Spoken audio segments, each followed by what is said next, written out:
And basically I don't have a life. I spend my time studying what's going on because governments wanted to poison all the animals around us, and they annoyed me by thinking they had the right to kill all the animals around Golden Valley. So that started me out. But basically my area of study is the forest practices system, the acts, the codes, and I spend my time auditing things like these coops and writing reports on them and complaining to the authorities to do something about it. You will notice, looking at all of these coops around here and up on the other side there, where there's steep hills, that the trees are all planted straight up and down the hill. When I was in primary school, they taught me that if you did that, the water followed the furrows down the hill. Somebody did ask me why, and the reason is, if you run a track vehicle around the side on the contours on a steep hill, the tracks roll off and the vehicle may decide to roll down the hill sideways. So they run straight up and down. Even on small slopes like that, it's probably only 10 or 12 degrees, they still do it.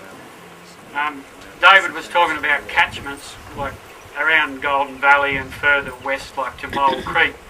We're on a karst system there, which means we've got underground streams and underground caves in limestone. And some of the catchments there, like in the Maybury Basin, the water comes from 8 kilometres away up on the tiers. So you can't say, oh, this is a catchment and that's not a catchment. All of Tasmania is catchments and it all needs looking after. At the moment, December last year, we had 248,000 hectares of plantations in Tassie.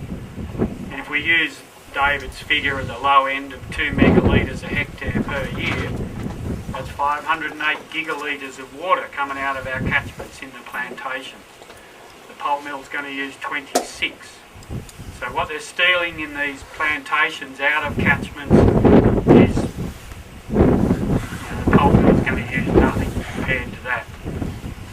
But yeah, anyway, basically if you've got any questions when we're going around on forest practices or lack of practices, which is basically what we've got, I call the FPA the Forest Practice Authority, the Forest Practice Apologetic Society.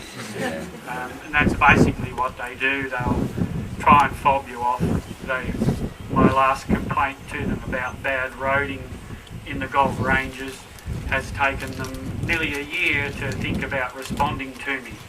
I think they've decided they shouldn't talk. But yeah, if you have any other questions, like